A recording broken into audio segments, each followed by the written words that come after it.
See Antitrust in Consumer Rights, entitled Competition Policy for the 21st Century, The Case for Antitrust Reform. Good afternoon and welcome to our witnesses. I want to thank Senator Lee for his friendship. We've been working together for a long time on these issues, and I look forward to that continuing. I appreciate his passing of the gavel to me, whether it was voluntary or not.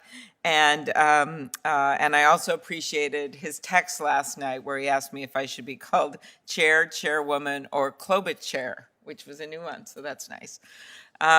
We're here today to examine, as you know, the state of competition across our economy and to consider what should be done to protect, preserve, and foster competition in the 21st century. American prosperity was, of course, built on a foundation of open markets and fair competition. It is competition between companies that give consumers lower prices, forces manufacturers to constantly innovate and improve their products. It forces companies to pay fair wages because there's competition for those employees. Competition provides opportunities for entrepreneurs to start and grow new businesses, fueling future economic growth. But if you look at our markets today, we see big cracks in that free market foundation.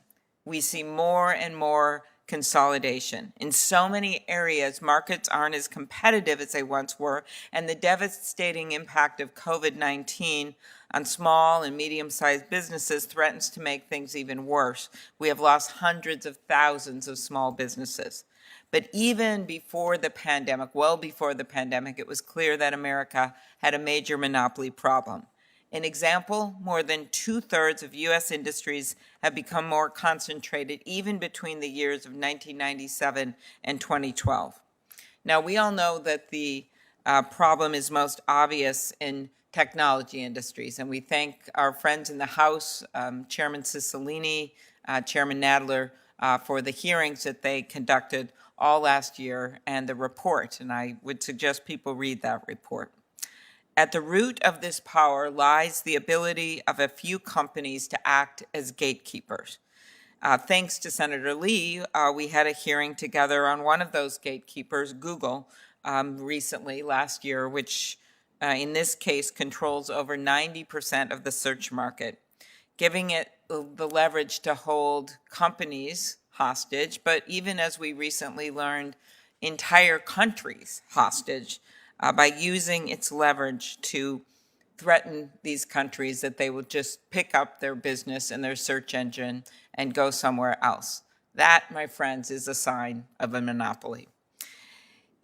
If there was, in fact, greater competition in the tech market, you would see companies that would come up with bells and whistles that I think would remedy some of the problems we have today. If there was true competition, we could have small businesses, maybe they would have been Instagram or WhatsApp, that could have risen up, developed bells and whistles, developed better privacy protections, developed better policies for handling misinformation, develop better arrangements for paying for content. But if you have big monopolies that buy up all that potential innovation, that buy up those small companies, you lose the ability to get at those major challenges. Over time, if left unchecked, big companies dominate markets, exclude their rivals, and buy out their competitors, even small competitors, even what is known as nascent competitors. Perhaps we should just look at the words of Facebook head Mark Zuckerberg. In his own email, he said this: "These businesses are nascent, but the networks established, the brands are already meaningful, and if they grow to a large scale, they could be very disruptive to us." Disruption actually is a positive word in tech. Disruption means that you're disrupting the status quo, that you're bringing in new ideas and new competitors. But in this sense, when Zuckerberg looked at some of these smaller companies that were coming up to compete, he thought they would disrupt what? Disrupt the monopoly power of Facebook. As he wrote in another email, when you're building a monopoly, quote, "It is better to buy than compete." At some point, and I say this to all the senators on this subcommittee, we need to reply to those emails, not by just holding hearings and throwing popcorn at a screen at whatever CEO we want to throw that popcorn at. No, not by just getting a soundbite for the day, but actually responding with action, by responding with legislation. And with all due respect to the views of a few of the witnesses here today, I don't think the status quo is going to do that for us. One of the points we need to make today is that this isn't just about big tech. America's market power problem cuts across our entire economy. We see it in agriculture. A number of Republican senators just yesterday approached me about this. We see it in online travel, where when people go to these travel sites, they think they have all these great choices, but in fact, over 90% of the market is owned by just two of the companies. They simply own the brand names under them. We see it in the live event industry, where one vertically integrated company dominates ticketing, event sponsorships, and performance venue booking. We see it in everything from cat food to caskets. So it is no wonder that 2/3 of Americans have come to believe that the economy, quote, unfairly favors powerful interests, end quote. So why has this all been happening? Why is there a monopoly problem?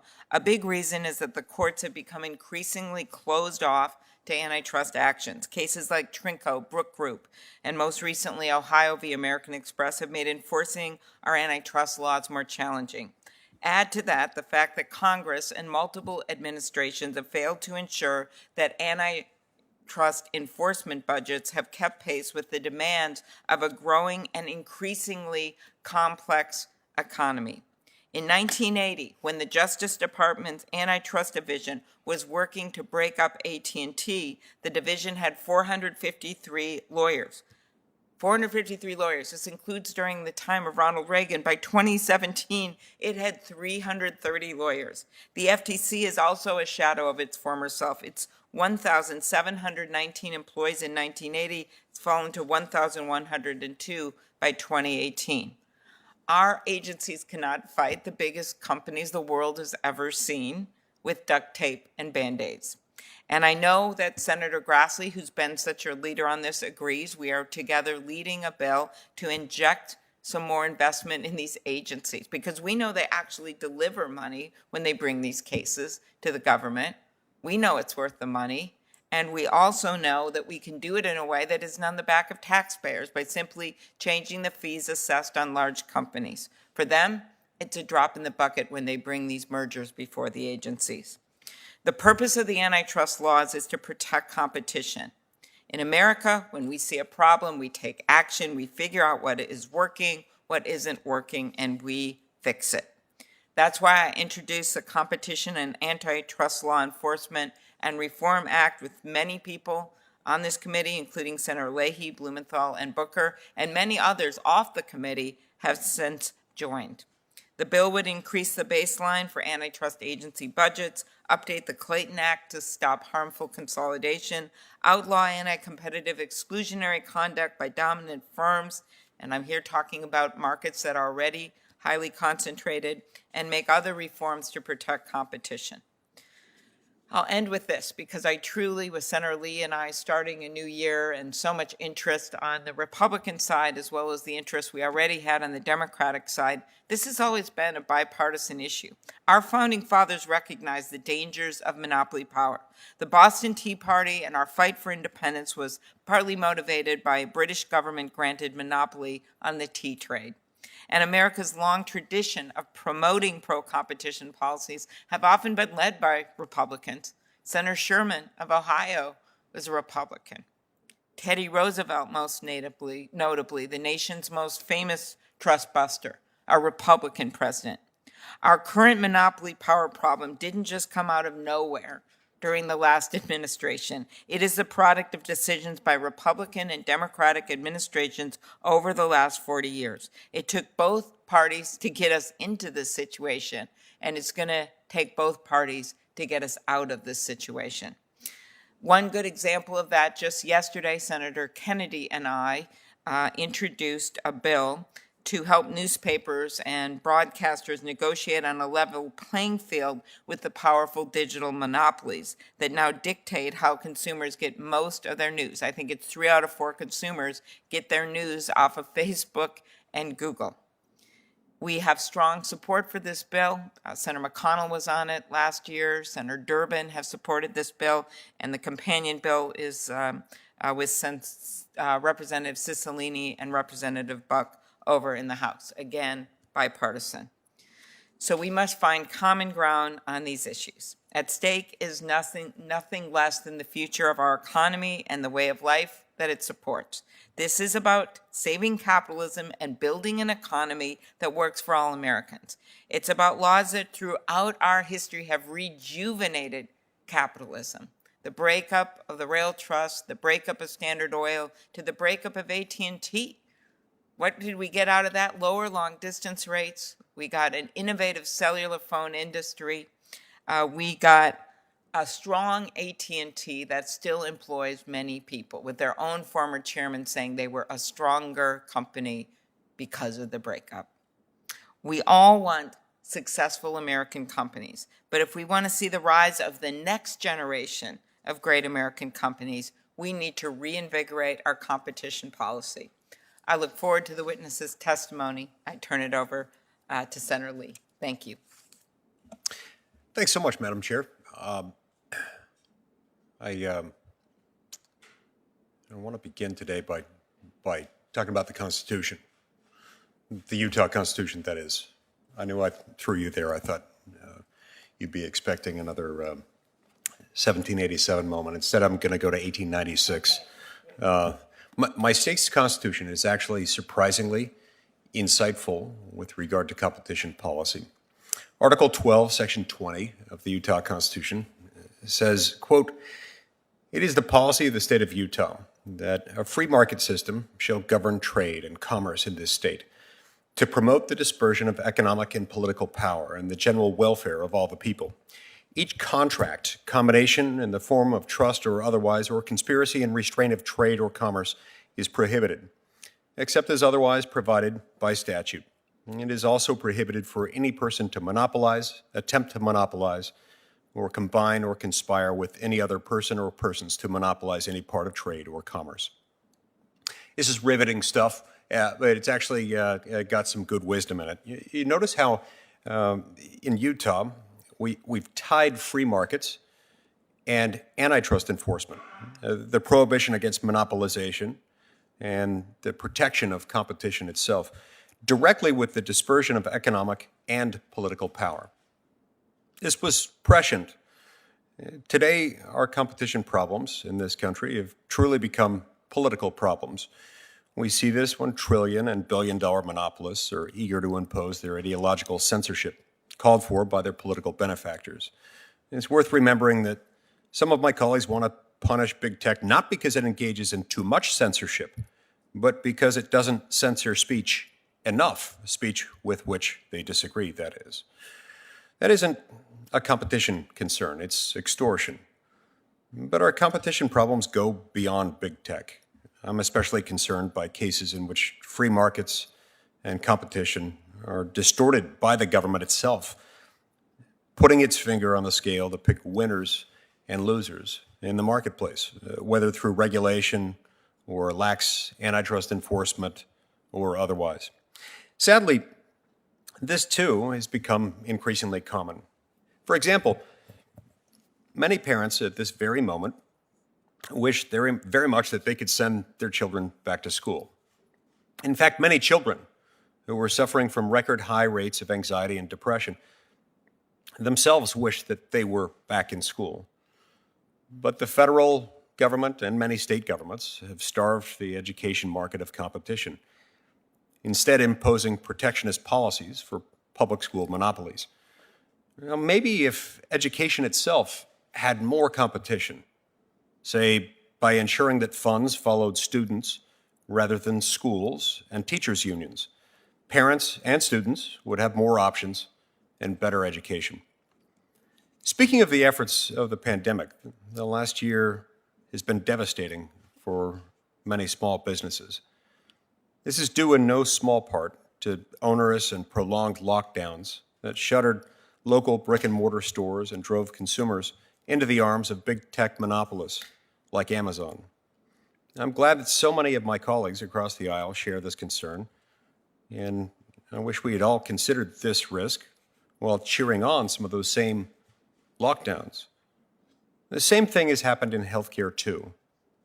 Just this past weekend, in the midst of the worst health crisis in a century, Congress forced, through a hyper-partisan expansion of the Affordable Care Act, a law that has distorted competition and has been disastrous for consumer choice in health insurance markets. In the airline industry, repeated government bailouts and protectionist regulations have insulated legacy airlines from market forces and foreign competitors. This, in turn, has allowed them to avoid competing with new rivals, meaning American flyers continue to be subjected to higher prices and lower quality services. Yet another example can be found in occupational licensing, something it will be more important than ever to address as millions of Americans struggle to find new employment. To that end, I'll be reintroducing the Restoring Board Immunity Act this Congress to ensure that state licensing boards are not used as cover for professional cartels that protect market incumbents from competition by discouraging new entry. Earlier this week, I also reintroduced a bill called the One Agency Act. Consolidating our antitrust enforcement at the Department of Justice is essential to improving and strengthening our enforcement efforts and avoiding the inefficiency and bureaucratic infighting of the past. This updated version of the legislation also removes the Federal Communications Commission's ability to undertake duplicative competition reviews of transactions under its regulatory jurisdiction. The FCC's application of the public interest standard has been yet another example of government distorting competition as it's become a go-to venue for rent-seeking by competitors and special interest groups. The costs imposed by FCC overreach are ultimately passed on to consumers who have no say in the process. And those aren't the only examples of businesses attempting to enlist the government in preventing competition. For example, a number of national media conglomerates are coming to Congress, asking Congress for corporate welfare in the form of antitrust immunity to allow them to stage a group boycott against their advertising partners. Despite failing to update their business model to account for the internet economy, and despite continually publishing biased and fake news that many American consumers simply don't want, these companies believe that they're entitled to engage in federally sanctioned rent-seeking. You also have Amazon, a giant that is not only a giant in online shopping, but also in cloud services.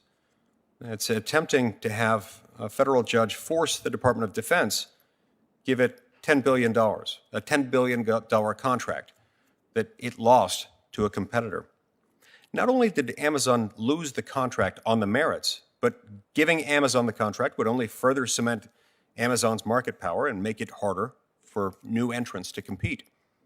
And finally, several calls to reform the antitrust laws seek to abandon the consumer welfare standard and to instead address non-economic issues like social justice and climate change, or simply punish bigness. It's one thing to support such goals as a matter of personal preference or political popularity. It's entirely another thing to inform families under strained budgets that they will have to choose between the food on their table or the roof over their head because an unelected judge somewhere prefers shopping in local boutiques to the efficiencies that make modern life affordable for the majority of their fellow Americans. All of this is to say that I agree. We do have a competition policy problem, though perhaps not in the same way that many have imagined. What we need now is not a sweeping transformation of our antitrust laws, rather This particular moment calls for two things. First, agency leaders with the resources and the will to vigorously enforce the laws we have. And second, congressional action to get the government out of the business of distorting competition. As I've said before, we're at an inflection point in antitrust law and policy, and I'm optimistic that we can find bipartisan consensus on a path forward to improve and strengthen our antitrust enforcement regime. I'm grateful to the chair of our subcommittee, Senator Klobuchar, for opening this incredibly important conversation, for her friendship and for her leadership in this area. And I look forward to making progress in that endeavor and in that direction through today's hearing. Thanks so much. Thank you very much, Senator Lee. And along those lines of new beginnings, we have Senator Ossoff has joined our subcommittee, and we're excited about that. We'll recognize other people as they come along, but thank you for being here. I'm going to introduce the witnesses today. Our first witness is George Slover. We're going in opposite order because we're, disrupting, I guess, things today. A senior policy counsel at Consumer Reports, where he focuses on antitrust and competition policy issues. Prior to his position at Consumer Reports, he has had 3 decades of federal government policy experience, including 9 years in the House Judiciary Committee, 2 years at the House Energy Committee and Commerce Committee, and 11 years at the Justice Department's Antitrust Division. Our second witness today will be Ms. Ashley Baker, the Director of Public Policy for the Committee for Justice. Her area of focus include the Supreme Court, technology and regulatory policy, and judicial nominations. She's an active member of the Federalist Society. She serves as a member of the Regulatory Transparency Project Cyber and Privacy Working Group. She also engages in policy analysis and outreach on legislation and regulations related to these issues by writing op-eds, letters to Congress, and regulatory comments. Our third witness is Mr. Barry Lynn, Director of the Open Markets Institute. Prior to his position as director of the Open Markets Institute, Mr. Lynn spent 15 years at the New America Foundation researching and writing about monopoly power. And before that, he was executive editor of Global Business Magazine. He has authored numerous articles and several books on the damaging effects of concentration of political and economic power, including most recently, Liberty from All Masters, the New American Autocracy versus the Will of the People. Our fourth witness will be Mr. Jan Rybnicek, counsel at the law firm of Freshfields, Bruckhaus, Derringer, where he focuses on antitrust law. Mr. Rybnicek represents clients related to U.S. merger control, joint ventures, and antitrust litigation. He previously served as an attorney advisor to former Commissioner Joshua Wright of the FTC. In addition, he's an adjunct professor and senior fellow at the Global Antitrust Institute at the Scalia Law School at George Mason University, where he teaches courses on antitrust law and economics. He's an active member of the ABA's antitrust section. Our fifth witness, who will be with us remotely, is Professor Nancy Rose. She is a professor of applied economics in the Massachusetts Institute of Technology, where her research and teaching focuses on industrial organization, competition policy, and the economics of regulation. Previously, she served as Deputy Assistant Attorney General for Economic Analysis in the Antitrust Division, the U.S. Department of Justice, and Director of the National Bureau of Economic Research's Program on Industrial Organization. Her research includes analysis of antitrust law and economics, economic regulation, and firm behavior in a variety of transportation and energy markets, as well as of labor, rent sharing, and determinants of executive pay. I want to thank our witnesses and all of their credentials that they bring with them for appearing before us today, and I look forward to your testimony. Please stand. I will swear you in now. Do you swear that the testimony you will give before the subcommittee shall be the truth, the whole truth, and nothing but the truth, so help you God? Thank you. You will be seated. I'll recognize the witnesses for 5 minutes of testimony each, and we'll begin with Mr. Slover.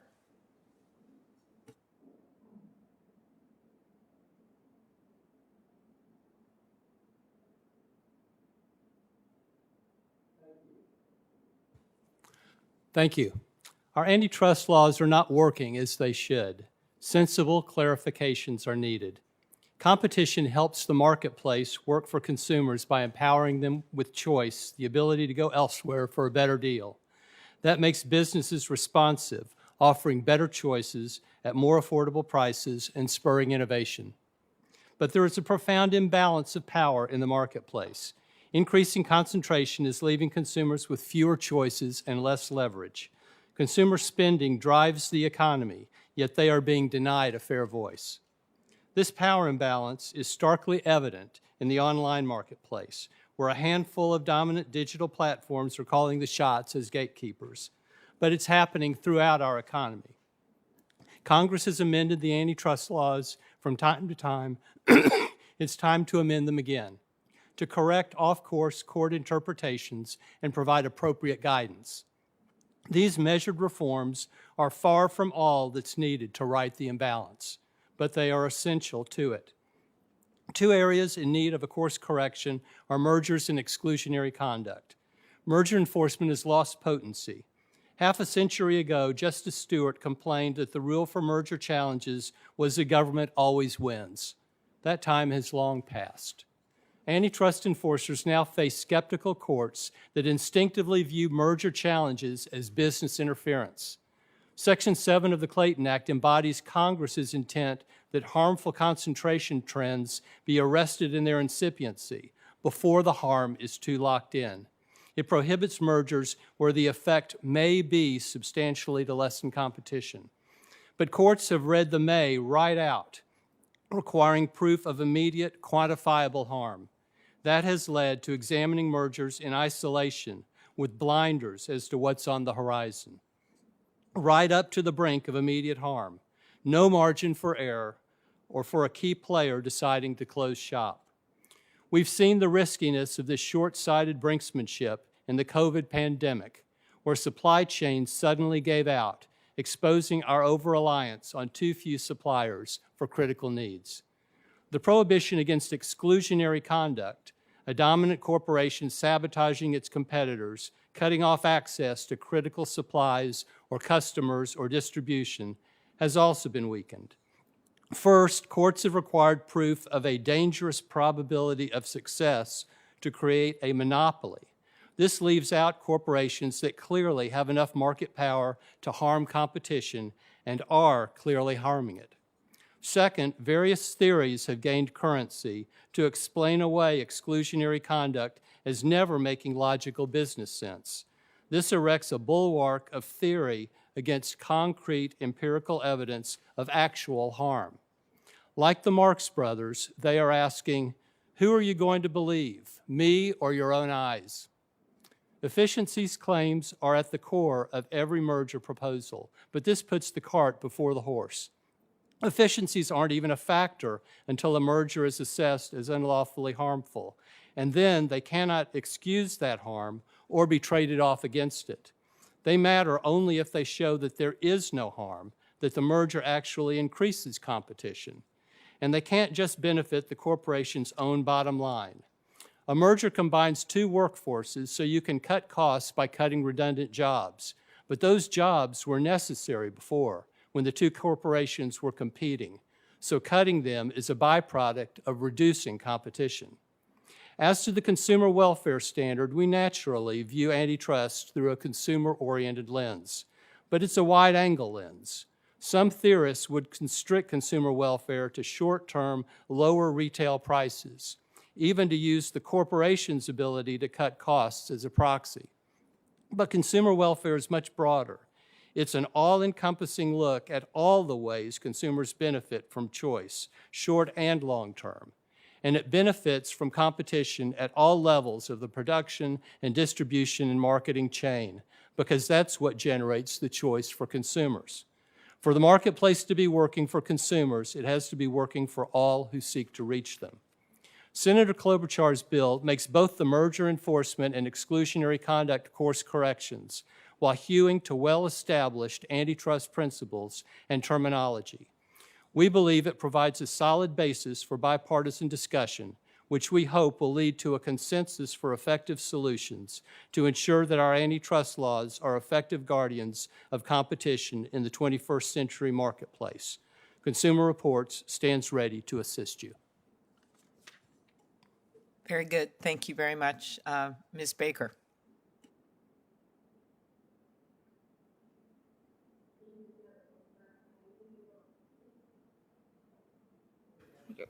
Can you hear me now? Okay, sorry.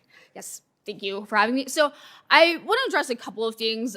First, get to a bit of the main underlying question that we're all trying to address, because I feel like those are sometimes very different things. And I also want to talk about the courts quite a bit, as you all have brought that up a bit. And I actually accidentally, instead of printing out my speech, I printed somehow 3 copies of Doug Ginsburg's Originalism and Economic Analysis. So there's no clearer sign that maybe we should be talking about the courts than that. That it would probably exceed your time to read it. Yes, I will not be reading it. You can put it on the record. I won't be summarizing Okay. it, but I the courts are important. I think that's something we need to be talking about too. I think coming from both sides of the aisle in this, we're trying to solve 2 very, very different problems. And from the left, you have the and maybe I'm not on the left, so maybe I'm not summarizing this completely correctly, but a lot of it is to do with size and concentration and market power. How big is too big? And on the right, there are a lot of concerns too, and I think those are legitimate concerns. There are a lot of concerns about speech. I'm not crazy about a lot of the things the platforms are doing either. There are concerns about privacy. There are concerns about patents. I think that's a really big one. But I wanted to kind of start off by just saying that we need to be a bit clearer about what we're trying to achieve here, because if we're all going for one proposal for different reasons, I just don't think that would turn out well. And I think how big is too big is the problem. The question we should be asking is, what problem are we trying to solve? So if you're looking at something like shifting the burden of proof in mergers cases, I think it's really important to say, why are we doing this? Is it the underlying legal standard that we have wrong, or is it something else? Because really, if you look at the data, there's no evidence to support that the agency is necessarily having a problem winning cases. They've only lost 4 or 5, I think, in the past decade. Maybe they could be bringing more cases, and that's why I'm glad that the bill actually increases funding for agencies. I think that could certainly help a lot.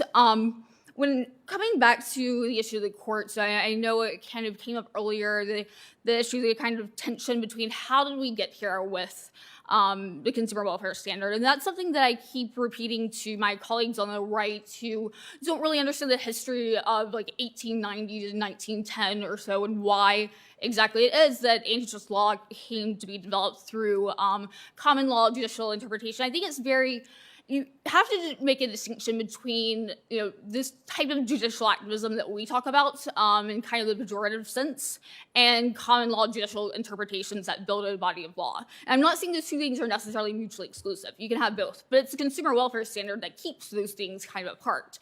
And it kind of guided our judges for a very long time. And I think it's really important to look at the fence that we built before we tear that down.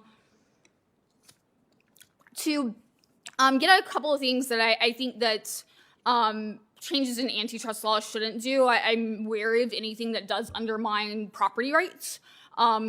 Would be kind of the top of my list. I mean, I would say that patents are actually one of the greatest anti-monopoly devices ever created, because it allows a single inventor, usually someone kind of out of left field completely, to disrupt an entire industry and tear down a business just by having this property right in a new invention.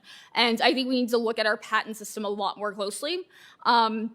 And I'm really wary of any legislative proposals in our courts or PTAB that would undermine that, because I think that's a big part of the larger picture that is competition. Because it's antitrust is one tool in a larger toolkit. I also think it's worth reiterating that in the European Union their system is very different, and we do not protect competitors, we protect the competitive process. And if you notice, we have lots of problems with these large companies in the United States, but they don't really have that many of them at all. And I think as Senator Lee said earlier, we need to preserve the consumer welfare standard. I think there are ways that that's undermined, right? Like consumer welfare standard, it's not statutory. It's not overturned by saying that you're going to overturn the consumer welfare standard. There are all these ways to do an end run around what its original purpose was. And that was to give the courts, this system to this lodestar guide. But I know I'm running out of my time. So I'd like to thank you for inviting me and thank you for all the work that you've done on this. It's been really great. Thanks. Oh, thank you. Thank you, Ms. Baker. Mr. Lynn.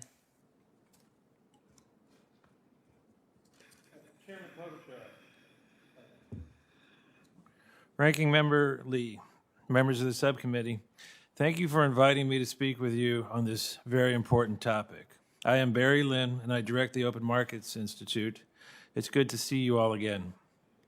Americans today are fast reawakening to one of the essential truths of human society, that political economics is the art of governing how people compete with and exercise power over one another. Competition itself is inevitable.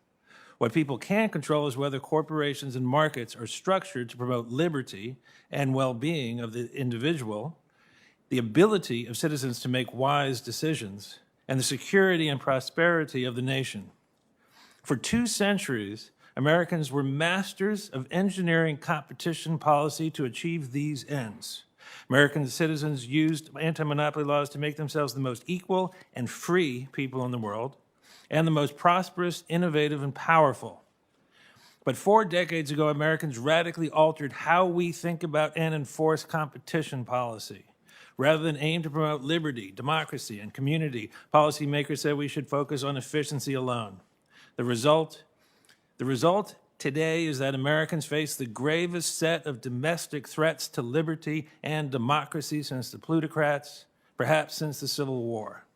Today in America, monopolists directly threaten freedom of the press and of expression. Monopolists misinform, incite, and needlessly enrage citizens for profit.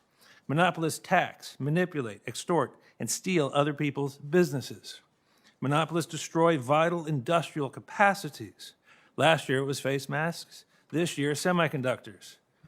Monopolists create dangerous dependencies on foreign sources of supply and dangerous exposure to the influence of powerful foreign states. Monopolists strip America's communities of wealth and opportunity. Monopolists use power in ways that needlessly endanger public health and needlessly pollute our air and water. Monopolists choke off entrepreneurship, innovation, and growth. Monopolists drive down the people's wages while driving up the prices that the people must pay. None of this is new. I myself first warned of the dangers of supply chain concentration 18 years ago. I myself first warned of how the platform monopolists threaten freedom of expression and of speech and of the press more than 10 years ago. But there is good news. The speed at which Americans are awakening to this crisis is bracing. It was only 3 years back that this subcommittee hosted a hearing on the wisdom of using antitrust mainly to promote efficiency. Most who testified that day denied we face any monopoly problem at all. Today, the great majority of Americans want action against today's unrestrained monopolists. Better yet, enforcers and legislators are rising to the challenge. The Justice Department and FTC have brought lawsuits against Google and Facebook. And in the most democratic anti-monopoly action in U.S. history, attorneys general from 49 states, Puerto Rico, D.C., and Guam launched investigations of Google and Facebook, and many joined to file 3 additional lawsuits.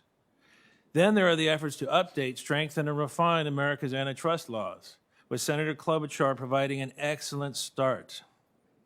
The people of the United States, we intend to keep our democracy.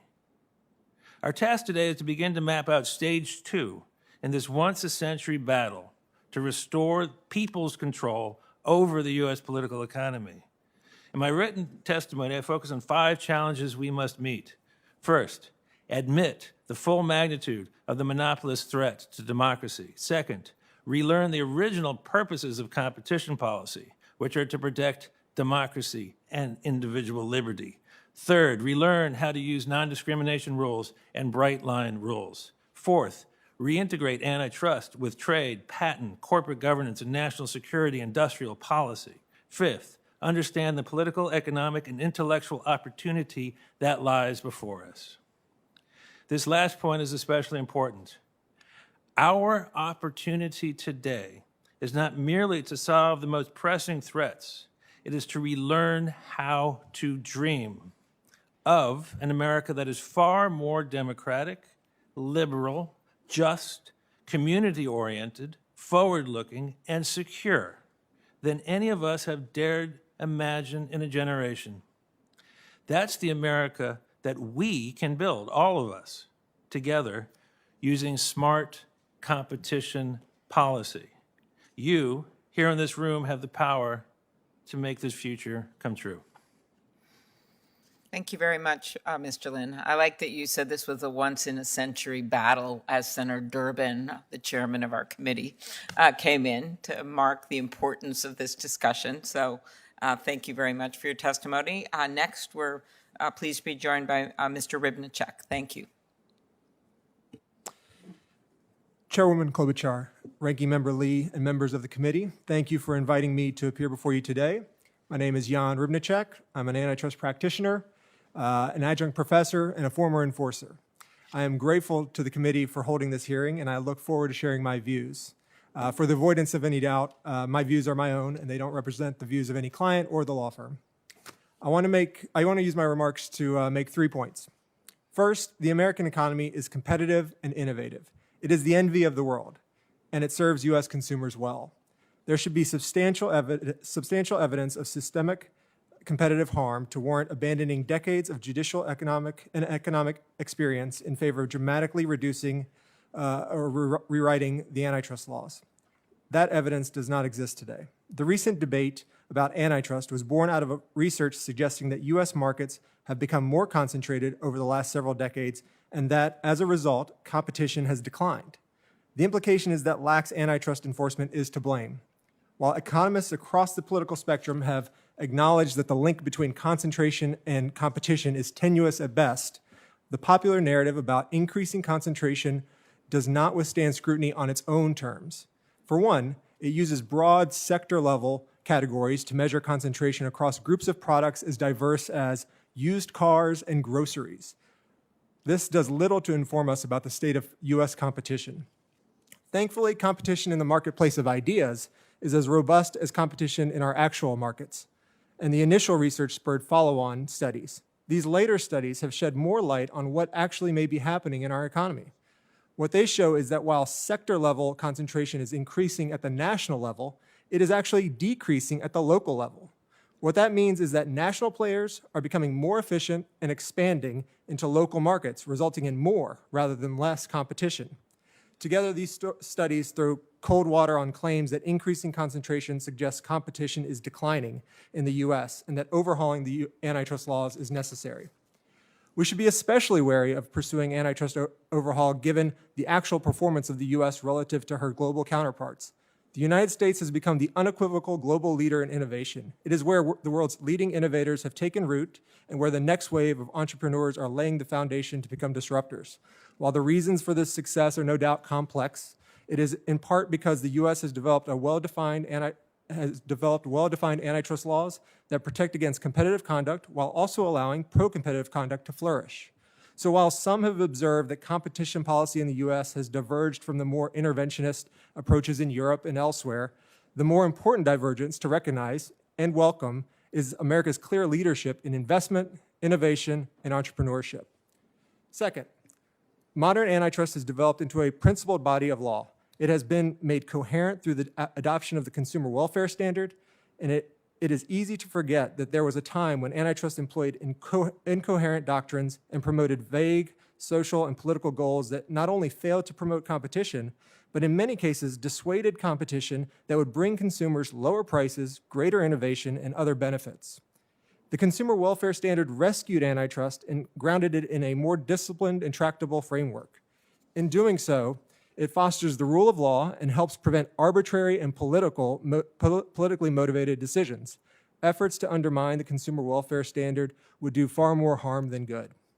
Many of the calls to reform antitrust are premised on the unfounded belief that antitrust enforcers rarely are able to convert the power and credibility of the federal government into litigation victories. under the current antitrust framework. But the reality is far different. Over the last 20 years, the DOJ and FTC have won nearly 85% of their merger challenges. This is a record any litigator would envy.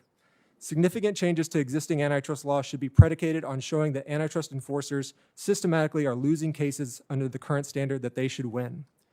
Finally, third and finally, while the antitrust laws contribute positively today, there are no doubt ways that we can improve them through incremental changes. Let me just offer two right now. First, we should ensure that the antitrust agencies have adequate resources to carry out their mission of promoting consumer welfare. The staff of the antitrust agencies are talented public servants. We should make sure that we can retain them and recruit the best lawyers and economists possible, and that we give them the tools necessary to do their jobs. No one seriously can think that the agencies should permit anti-competitive conduct for lack of resources. Second, we should eliminate inefficiencies in our two-agency system. If we were to create a new antitrust system today, it is hard to believe we would vest the antitrust enforcement powers in two federal authorities. As a practitioner, it is difficult to explain to businesses why divergent authorities and procedures are warranted. We should seriously consider proposals that eliminate that friction in the system. Thank you for your time, and I look forward to answering your questions. Very good. Thank you very much. I was just noting to the chairman that you're also in favor of adding resources as we look at our future bills. So that's why I was out of my chair, because I was happy you said that at the end. With that, appearing remotely is Professor Nancy Rose. Thank you for being here, Professor Rose. Thank you. Can you hear me? Yes, we can. Perfect. Madam Chair, Ranking Member Lee, members of the subcommittee, thank you for the opportunity to testify in front of you today on the case for antitrust reform. I'm sorry not to appear in person, but I very much appreciate the accommodation to do so virtually, given Massachusetts COVID-19 travel restrictions. Senator Klobuchar mentioned that I had the privilege to serve for 28 months in the DOJ Antitrust Division. And while I'm very proud of the work we accomplished working together with the terrific career staff in the division during that service, that experience provided firsthand confirmation of a conclusion also reached by an abundance of empirical economic research, analysis of antitrust enforcement and case law, and a concern that has been demonstrated to be shared by many of you here today, as well as people across America. And that is, we have a market power problem. Many factors contribute to that outcome, but I believe that the most significant impediments to the effective exercise of antitrust enforcement that is needed to adequately deter, halt, or remedy anti-competitive conduct. And I want to describe for you why I think that that conclusion is justified and read out of the evidence in the record. But first, I want to emphasize, we've talked about free and fair markets. Conduct that threatens competition threatens the cornerstone of our economy, our prosperity, and those markets. And as someone who spent much of her career working in regulatory economics, I see antitrust and effective antitrust enforcement as critical if you want to avoid the kinds of problems in regulation that Senator Lee mentioned in his opening remarks. So let me describe for you the foundations on which I base this conclusion and the compelling case that I think it makes for antitrust reform. The foundation of the conclusion that we have a market power problem and that the impediment to remedying that problem is the ability to effectively enforce our antitrust laws rests on a combination of economic research on market power and the study of antitrust enforcement, as well as my personal experience drawn from being on the enforcement front lines. Both point to the urgent need for increased enforcement, which I believe the agencies cannot accomplish on their own. It is vital to increase the resources that they have available to restore some better balance between government and private parties who would harm competition. And it's critical to have effective leadership that recognizes the challenges and moves forward on it. But those two on their own are not enough. So they need not only more resources and inspired and strategic leaders, but they need you and your colleagues acting on legislation like the bills that you have before you. In recent years, considerable attention has been paid to rising concentration in profit margins, most commonly measured at the aggregate industry and geographic levels, as you heard by the previous witness. That's drawn a lot of necessary and frankly overdue public attention and debate to the state of competition and competition policy. But it is a mistake to think that the evidence of a competition or competition policy problem rests solely on how that debate over aggregate trends is resolved. There is compelling empirical economic evidence of market power concerns across a broad range of well-defined markets that have been studied by industrial organization economists, from airlines to beer, pharmaceuticals to publishing, grocery stores to health insurance, and many, many more. Dozens, perhaps even hundreds of studies conclude that mergers fail to generate the efficiencies so commonly claimed and too frequently harm consumers. There's a rich literature in economics that shows how exclusionary behavior can destroy the competitiveness of markets.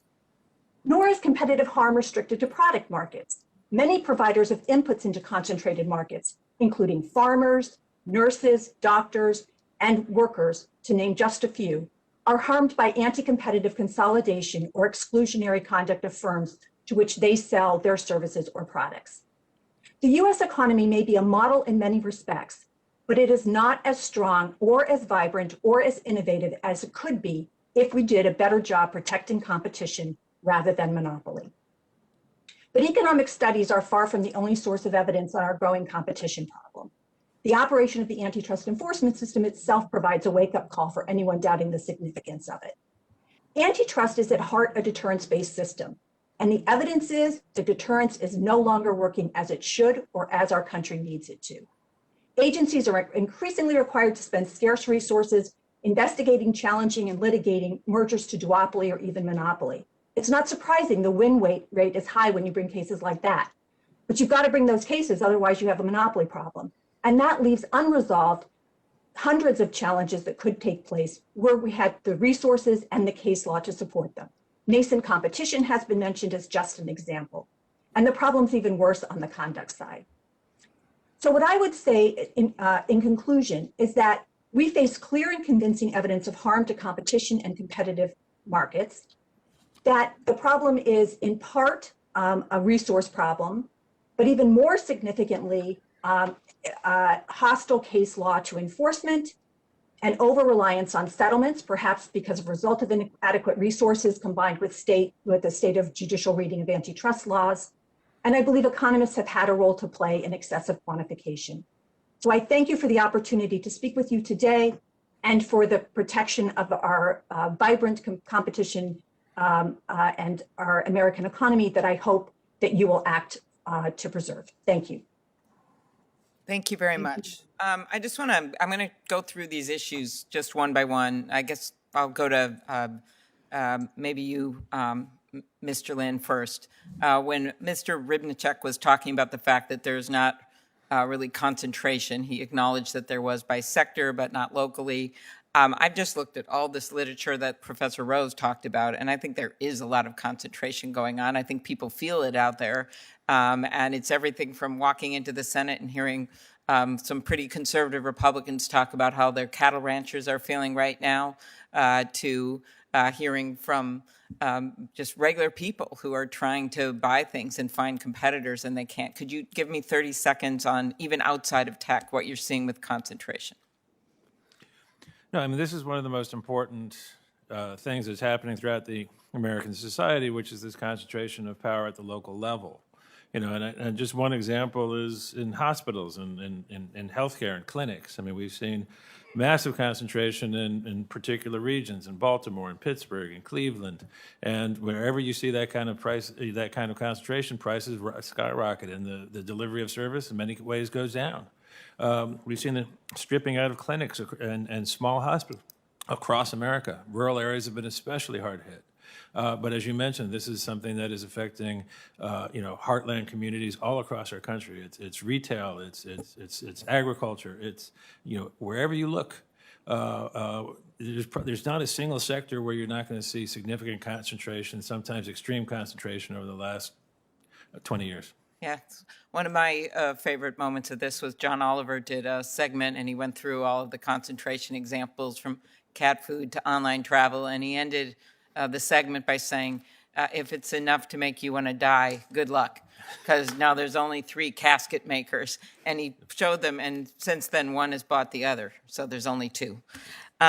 So next thing, we talked about the need for the agencies to be as sophisticated as the people that they're trying to regulate and challenge, which is a big task given that these are the biggest companies the world has ever seen. And you don't want to neglect other areas outside of tech because of the understandable focus. So just to see where people are philosophically, or do you think these suits were brought by the Trump administration, Macon Delraheim, who Senator Lee and I worked with extensively, Chairman Simon, these are Republican appointees. They brought these suits at the end, as was pointed out by, I think, Mr. Lynn, joined by Democratic attorney generals, at least in the FTC suit, with others interested, of course, in the Justice Department suit against Google.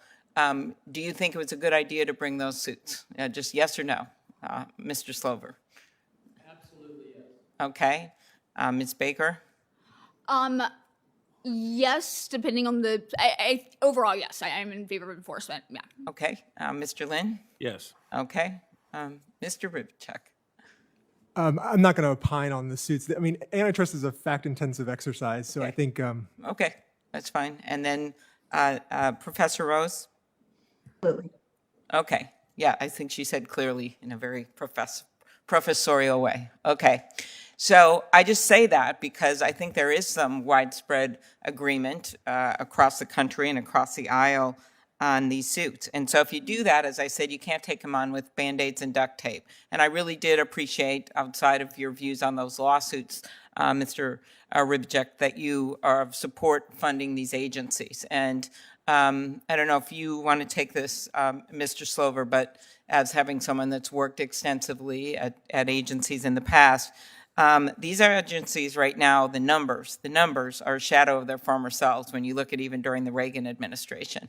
And yet we're going to be asking them to take on these major cases that we tend to agree with as a country need to be taken on exclusionary conduct. Senator Grassley and I have a bill that he's very devoted to change the fee structure that hasn't been changed since Hart-Scott-Rodino passed for major mergers so that we can get some more funding to be able to better adequately take on these major companies. Could you comment on that? Sure. We think that additional resources are clearly needed. I've stated that in my testimony, and I think the bill that you have with Senator Grassley is a good way to help get more of those resources to the enforcement agencies. It's essentially a user fee on the biggest mergers that create the most work for the agencies, and the companies can clearly afford to pay it. Okay, very good. Next thing, so we've got the funding for the agencies, and then we have exclusionary conduct. And I've asked a lot about this because people say, okay, let's say we do something to make it easier to go after mergers in the future, but what are we doing about what's happening right now? I mean, we don't even have the data anymore at the FTC that actually Casper Weinberger started having collected decades ago. That's part of our bill, is to collect that data again.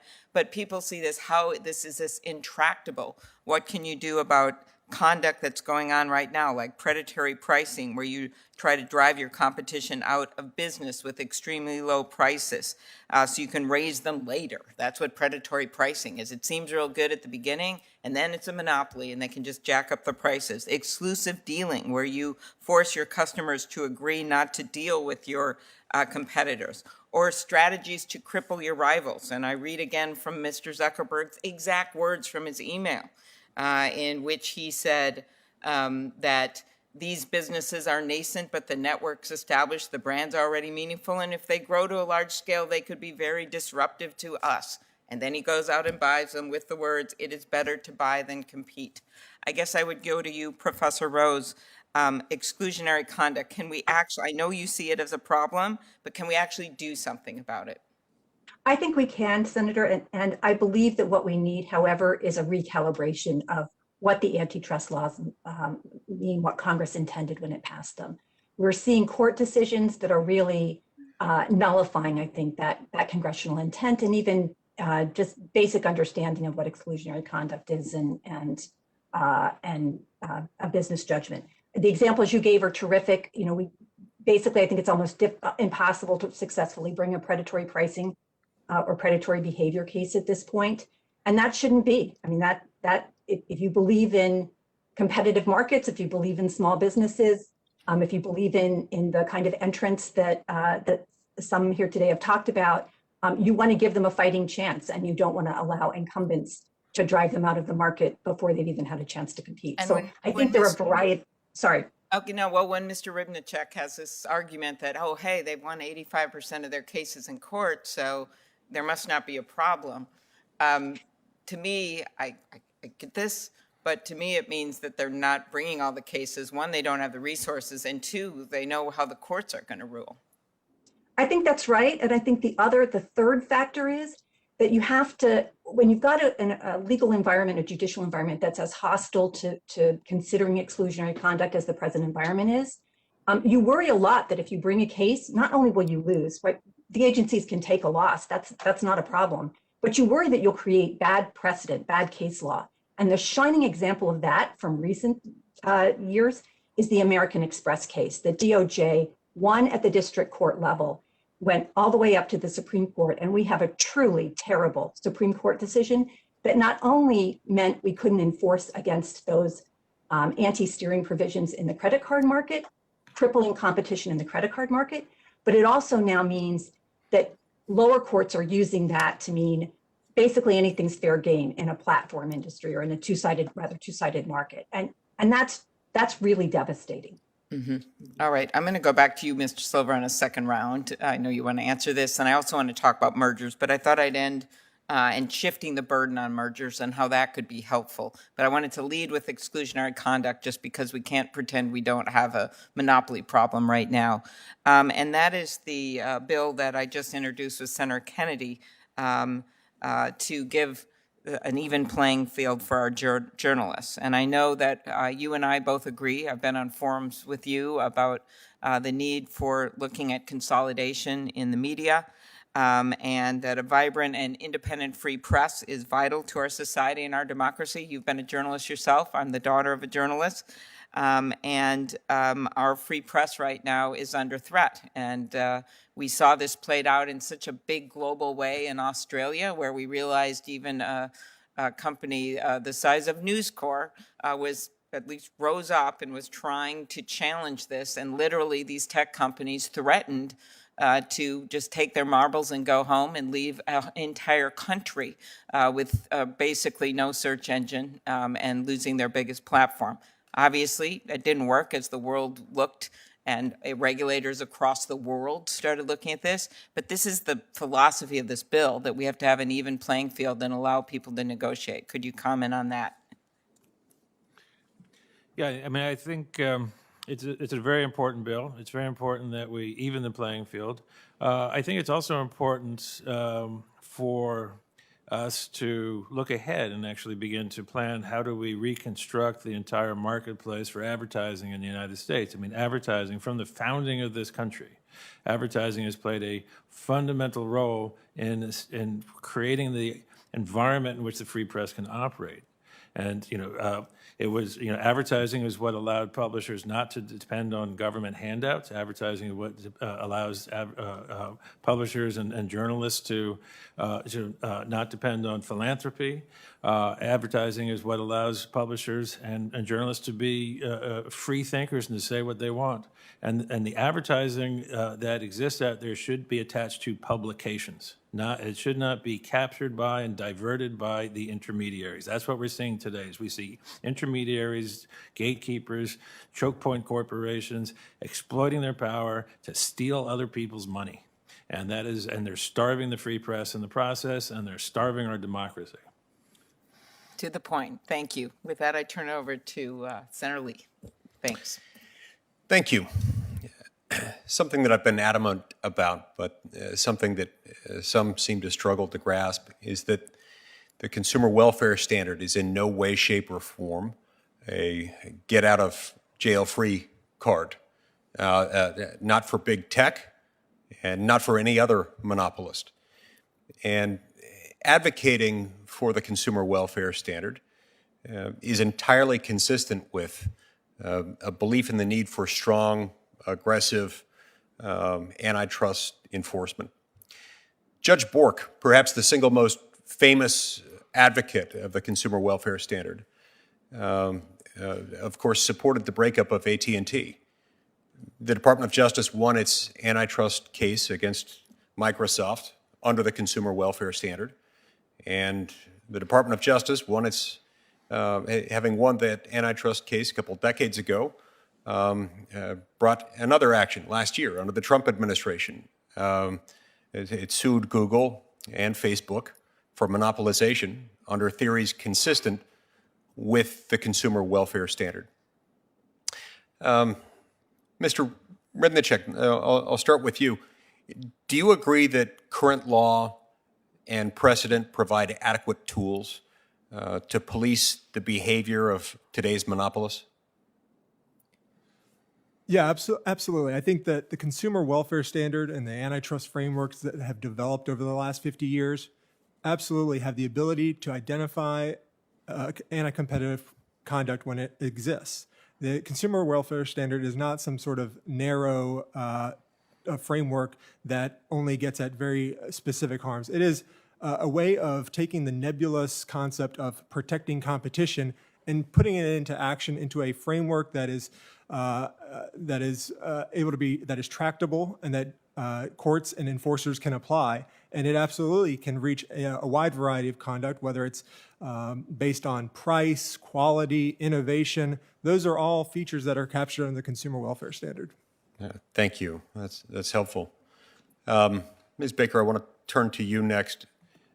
Speaking of the consumer welfare standard, there are companies like Google and Facebook and Twitter that are always very quick to point out how much innovation they've given to society, how they've revolutionized the sharing of information and revolutionized the way people communicate throughout the entire world.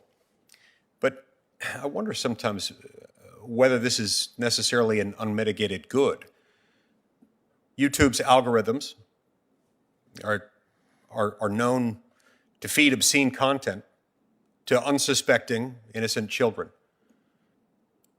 Facebook's social media products fuel anxiety and depression among teenagers. And Twitter has become a rancid cesspool of vitriol and just abuse. So this is increasingly recently has caused me to ask myself, how should antitrust enforcers look at markets where the product itself causes harm, causes consumer harm? How should we look at that? So I think it's a really good question. It depends a lot on what harm you're talking about. I think there's antitrust harm, and some of the other things you're describing might fall under a lot of different but to get back to harming the consumer welfare standards, and I think you're kind of talking about your consumer products. One thing I would like to clarify, I think it's a large misconception, is consumer welfare standard isn't entirely concerned with only price effects. Like the Microsoft case, for example, is decided on not price effects, being efficiency and innovation and consumer choice. You have those things, but you're right that consumer choice isn't necessarily infinite. But I do think there's a problem that if Twitter's successful, then that's going to work itself out either through another body of law or because it's going to become a bad product. Thank you. In 2018, the FTC filed an antitrust complaint against two therapist staffing companies for agreeing to fix therapist wages. And although this sort of naked agreement between competitors alleged in that complaint often warrants criminal prosecution, the FTC did not notify the Department of Justice, did not notify the Antitrust Division at DOJ, which of course oversees the criminal enforcement of antitrust laws. Instead, what happened was that the Antitrust Division learned about this matter only from the FTC's press release. And in December of last year, the Department of Justice announced an indictment of the owner of one of the staffing companies. This looks to me like an incredible inefficiency that wastes taxpayer resources and delays redress for consumers and just results in a needless amount of counterproductive organizational structure in government. Mr. Rybnicek, would you agree that this is just one more example of why it's absolutely essential that we consolidate antitrust enforcement under one single roof? I completely agree that there are many inefficiencies in our two-agency system, and you point out one of them. As a practitioner, it is frustrating at times to find those to come up in front of those frictions and to have to explain the system to businesses and why you don't know which agency will be reviewing your action and why the agencies aren't responding because they might not have decided which agency will review the issue. So I think there are ways to reduce the differences in the two agencies. They have different procedures, they have different areas of expertise, and to eliminate some of those efficiencies. I think that is an important job. And as I said in my opening, I don't think anyone would create a system today if they were starting from scratch with two agencies enforcing the antitrust laws, particularly where we've seen in recent years that they've actually had conflicting opinions on topics, in fact, filing motions against each other. Mr. Lynn, in testimony before this same subcommittee about 4 years ago in 2017, you wrote, quote, "I agree that America's anti-monopoly laws are largely up to the task as they were originally framed by Congress. I also agree that antitrust enforcers should not have to make political decisions or judge between different political outcomes. That's because Congress already made those political decisions when it originally framed and enacted those statutes." With that statement in mind, do you agree that Congress shouldn't change antitrust laws right now? With that statement in mind, I would say that the laws as originally written are sufficient in their intent for us to deal with the problems that face us. Now, why do we need new law? Why would new law actually help us? New law, such as Senator Klobuchar's, would actually help us clarify the original intent of Congress after 40 years of ideological muddying of the intent of the original intent of Congress. The consumer welfare frame, as well-meaning as it might have been originally, actually sort of broke us loose from the original intent of the law and has created all kinds of problems throughout the judiciary. So the law itself today it's not as clear as it was, and an additional statement by Congress can help us understand, return to the original purpose of the law. Okay, so does that reflect something that's changed in the last 4 years, or am I misreading your statement 4 years ago? Senator, the people are going to use the law as we find it, and we're going to use our other powers to achieve what we need to achieve, and we're going to save our democracy one way or the other.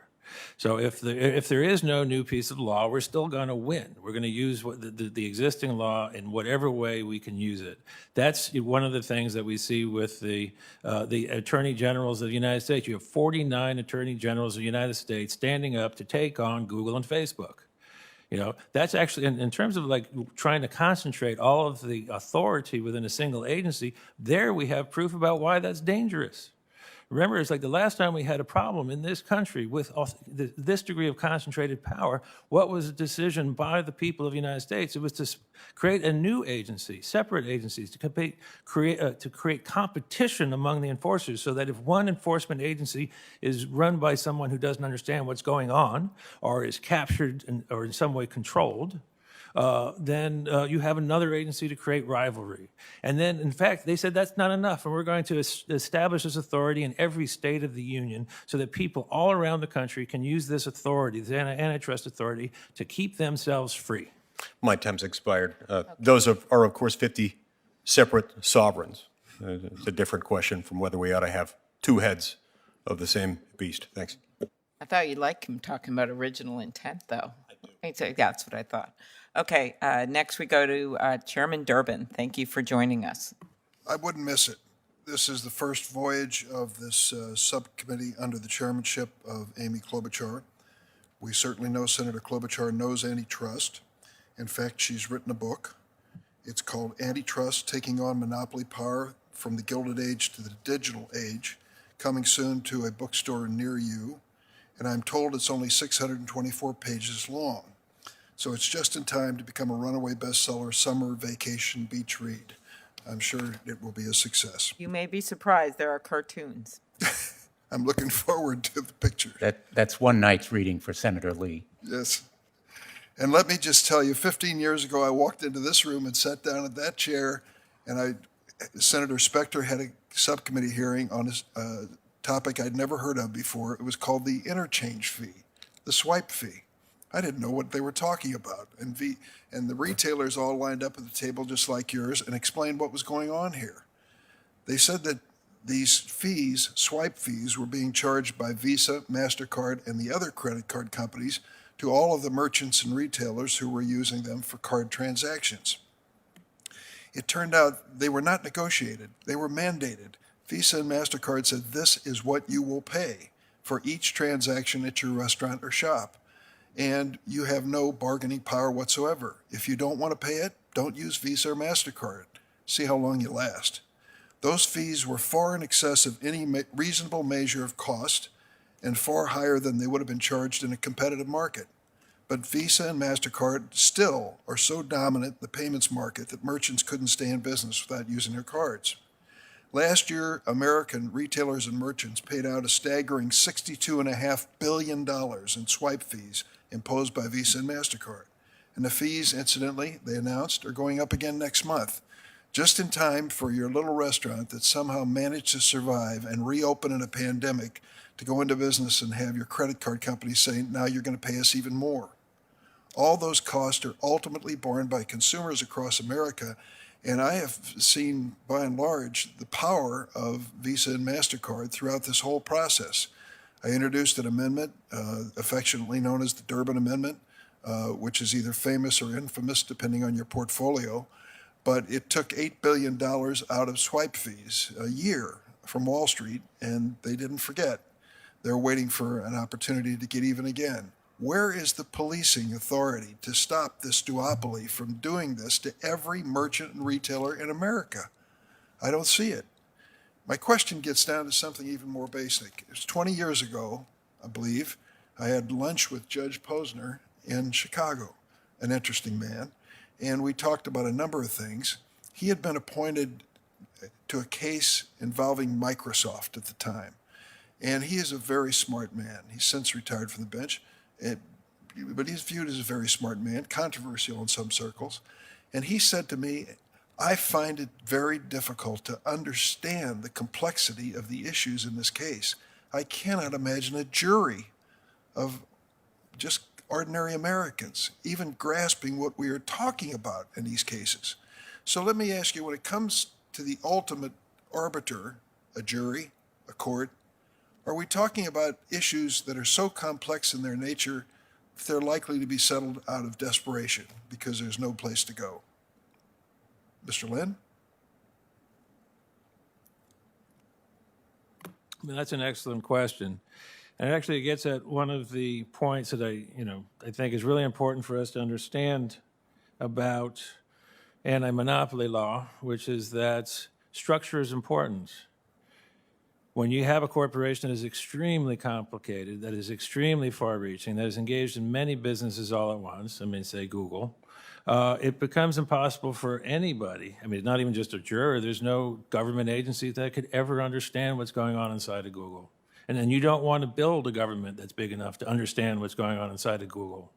That's why traditionally in the United States, we focused on bright line rules, bright line separations. If you're distributing information, you don't develop information. If you're selling books, you don't publish books. This is the way to make antitrust usable by everybody, to make it understandable by every juror in the United States, is you get out the broad axe and you cut things along lines so that everyone can understand what they do and what they should not do. Let me ask Mr. Rybnicek your point of view on this. Yeah, I think there's no doubt. Antitrust is a fact-intensive exercise that requires some amount of work. I think the judiciary is very well placed to address these issues. They are maybe not all experts in economics, or even most of them, but they are experts in interpreting documents and Excuse me, let me educate me. Is there a special court or a special area of courts that enjoy this expertise? Because I've had a hand in picking a lot of federal judges, and I don't know that any of them ever stood up and said, I'm just the person you want to go to in a complex and antitrust case. I have the background. No, I think the point that I was making is that they are experts in interpreting evidence, whether it be documents, witness testimony. That is what they're asked to do in these cases. They're no doubt fact-intensive, and they do it, frankly, better than some of the agencies do at times, right? The FTC has an internal court, and so we can compare the records. And the agency has a certain win rate, and then those cases are appealed to the Federal Court of Appeals. And more often, the Federal Court of Appeals overturns the FTC's internal decisions more often than it does the district court's decisions. I think that is informative. Mr. Slover, would you comment on this?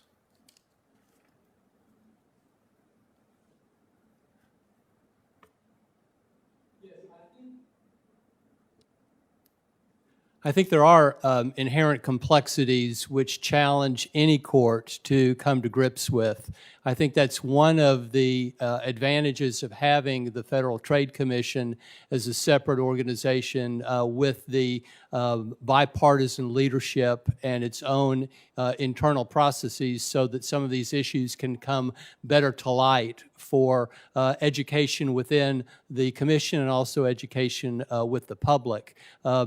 I think there are inherently challenging cases, and one of the challenges is to try to simplify the issues in a way that uses the economics that need to be used to give rigor to the analysis without obscuring the essential truth of what's going on. Is it time for Ms. Baker to respond? In terms of courts having authority, they have clear authority under Article 3, Section 2. I think it makes sense that we can't say that this area of law is too complicated. When they first have the constitutional authority, and what are we going to do with administrative law? There are other areas of law that are complex. This isn't unique in that way. Thank you. Thank you. Okay, thank you very much, Mr. Chairman. Thank you for joining us. Before I turn to Senator Hawley, I have a submission from Charlotte Slayman and Alex Petros at Public Knowledge, and another submission from Carl Szabo and Chris Marchese and Trace Mitchell from Net Choice. I ask unanimous consent to enter both of them in the record. Without objection, they're in the record. Senator Hawley. Thank you, Madam Chair. Thank you for holding this hearing. Thanks to all of you for being here. Mr. Lynn, let me just start with you. I want to ask you about the scope of some of these companies. And I'll start with one that I know that you have maybe a little bit of personal history with. That's Google. Google, let me just read to you a summary of Google's current holdings. Google Alphabet owns YouTube, Android and Pixel phones, Waymo, which is a self-driving car project, Project Wing, which is a commercial drone delivery service, Google Fiber, internet TV phone service, Google Cloud, G Suite, which of course is Gmail, Calendar, Hangouts, etc. Verily, that's a healthcare company. Sidewalk Labs, which is an urban development company. Google Capital, which is an equity investment fund. DeepMind, which focuses on AI. Project Loom, this is one of my favorites, which seeks to use hot air balloons to expand global internet access. Jacquard, I think I'm saying that right, which makes smart fabrics. Soli, which uses radar for touchless gesture control. And Spotlight Stories, which makes films, among other things. In other words, Alphabet Google owns a whole lot of stuff across a whole lot of industries. Here's my question to you. Is this a good idea? Is it a good idea to have one company competing in and indeed exercising dominant influence in multiple industries all at the same time? Absolutely not. And I mean, you left off a few from that list. I did. Chrome, Maps, there is absolutely no reason, for instance, why YouTube needs to be connected to a mapping system. There is no reason for Chrome to be connected to cloud. And previous generations in the United States would have said, this will not be connected. And here's an example. This happened in 1913 when the Wilson administration first came to power. They found that AT&T, the great network of that age, also controlled Western Union. And so the White House called up AT&T and said, you will spin off Western Union. And they did. And the reason is that, when there does not need to be connection, there should not be connection. It's a simple rule.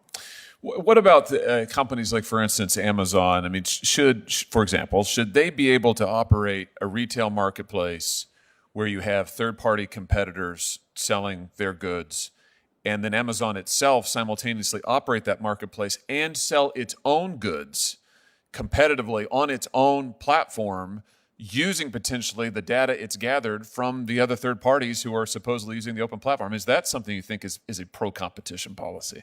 It's an anti-competition, pro-monopoly policy. There should never be competition between the provider of services and the customer of those services, because we know that the provider of service, if they are integrated into that business, will favor their own goods. It's a conflict of interest. It's one of the most fundamental problems in competition policy, and then traditionally we have always prohibited. We can trace it back in U.S. Federal law to the banking policy in the 1860s. So there's nothing new here. What's new is that we haven't applied these kind of rules to these corporations today.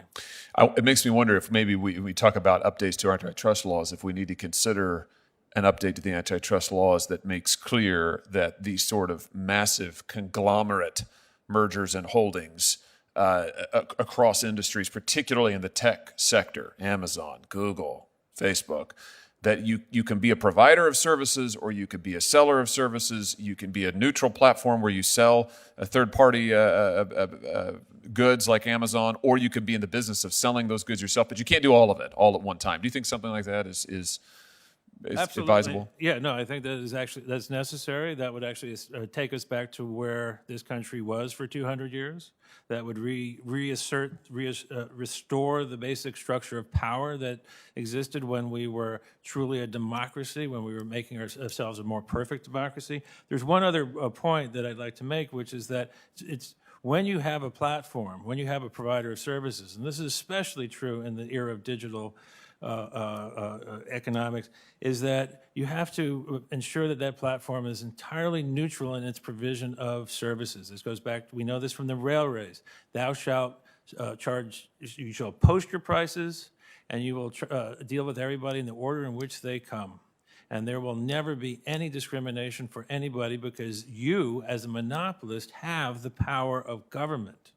We are basically ceding this power to govern to you, and therefore there will be rule of law, and the way to establish rule of law under the governance of monopoly is through no anti-discrimination laws and rules. And let me ask you an adjacent question to this.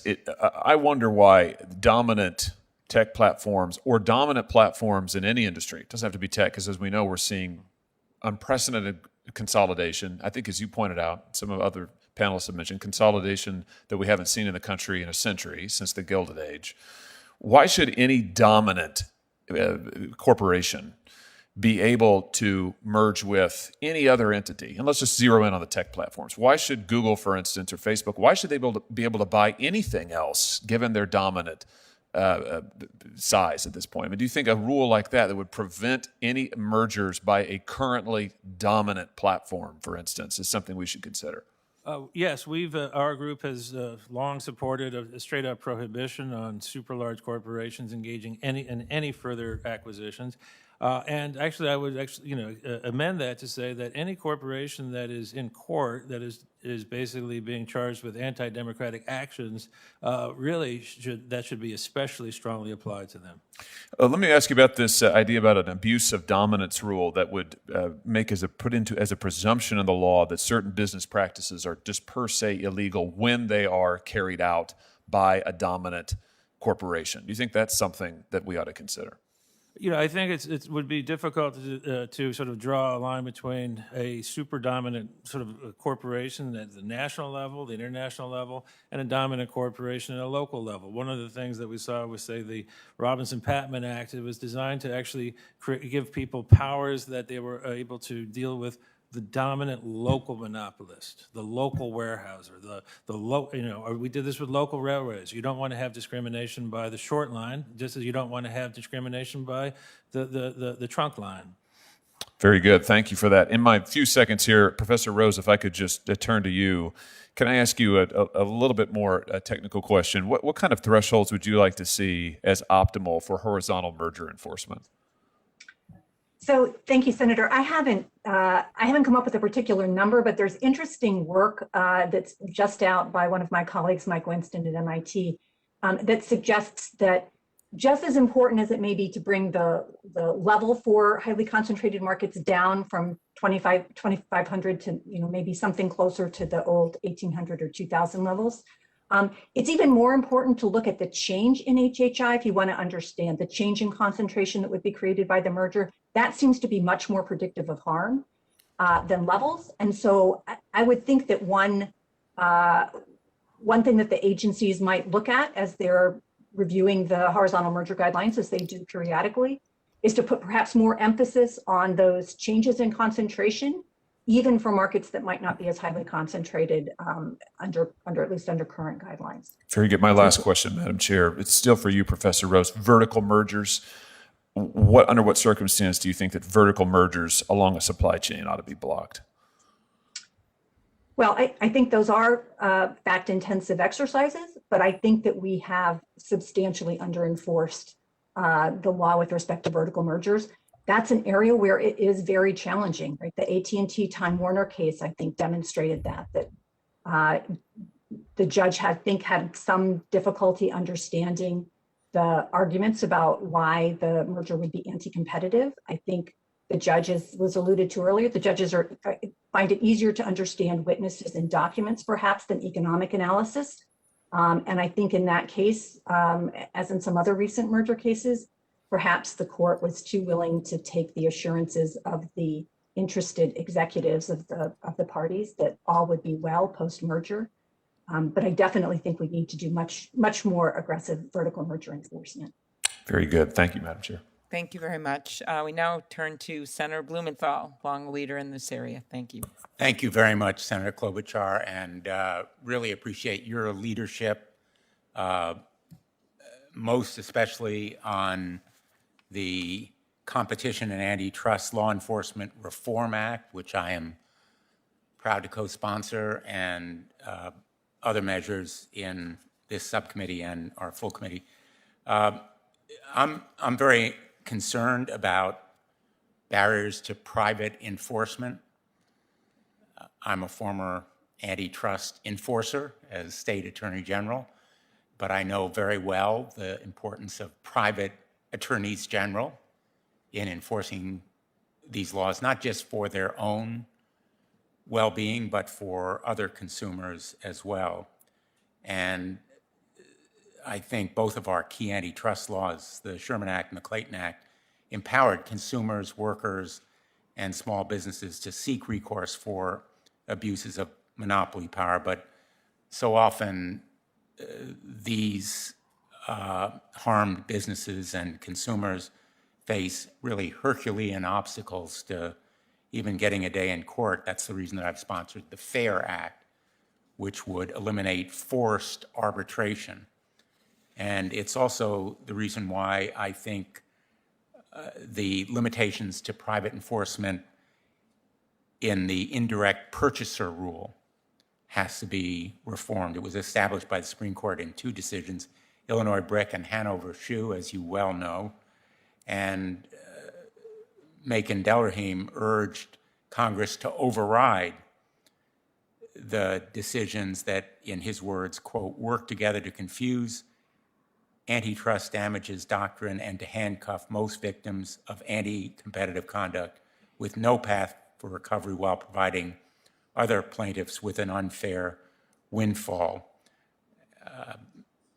His speech actually echoed concerns that were raised by Justice Kavanaugh in the court's opinion in Apple v. Pepper, when he expressed skepticism about too rigid application of the indirect purchaser rule. So there are reforms that can increase the enforceability of these rules that I hope our subcommittee will examine, including the FAIR Act.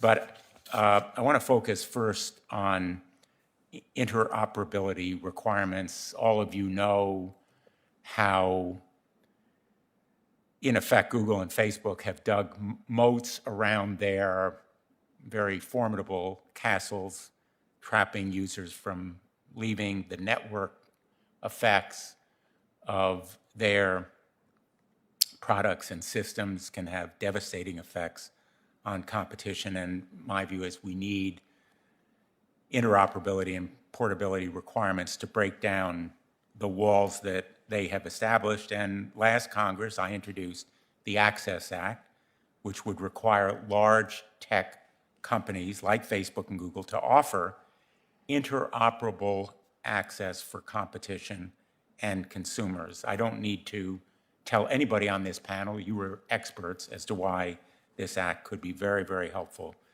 to achieving lower switching costs and barriers to competition. In short, it would help consumers break up with big tech. Not necessarily break up big tech, but engender innovation and competition by enabling consumers to break up with these marriages that may inhibit competition. So let me ask all of you, do you agree that interoperability and data portability requirements would help foster startups and competitors that could compete on pro-consumer terms with big tech? And I would appreciate, obviously, you're supporting the Access Act in that regard. I'll begin with whoever would like to go first. So we definitely do support interoperability. We think it's essential in a marketplace like tech platforms that where the dominance is so entrenched that really that's going to be the only opportunity in the near term for consumers to get a choice, is to go with some new upstart alternative that doesn't require them to give up all of their Facebook friends or all of their songs that they've collected or whatever it may be. Those need to be in the control of the consumer, not the platform.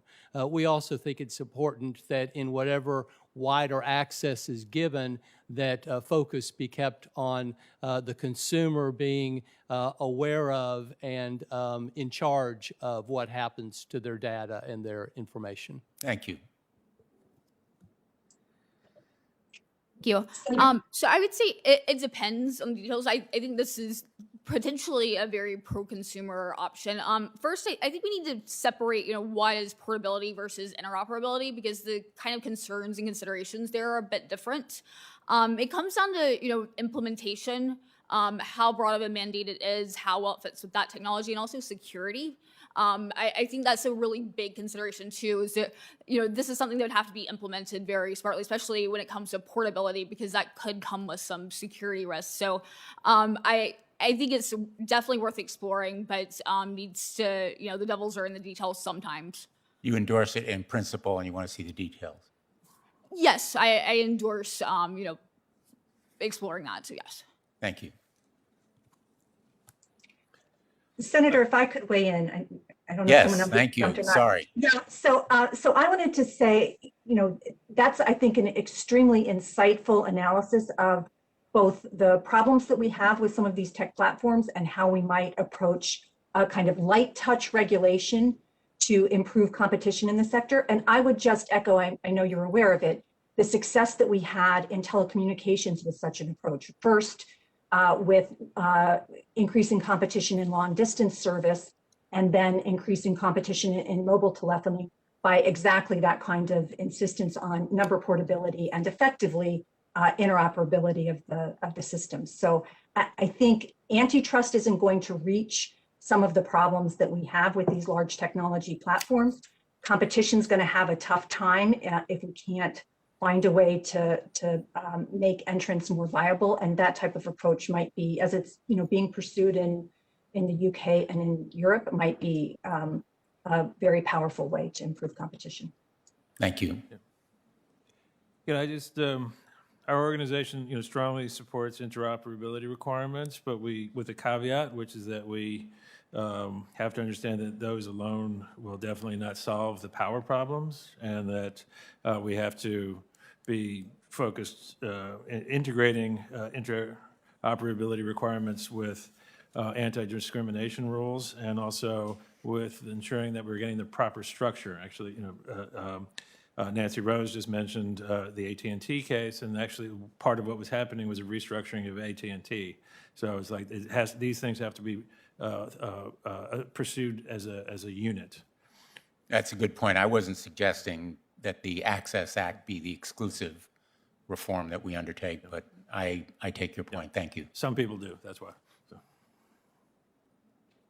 Thanks for the question, Senator. I think that the analog has been made that, or the analogy has been made to the telephone industry and the portability of phone numbers, and I think that was a policy that was supported under the Bush administration and has pro-consumer benefits.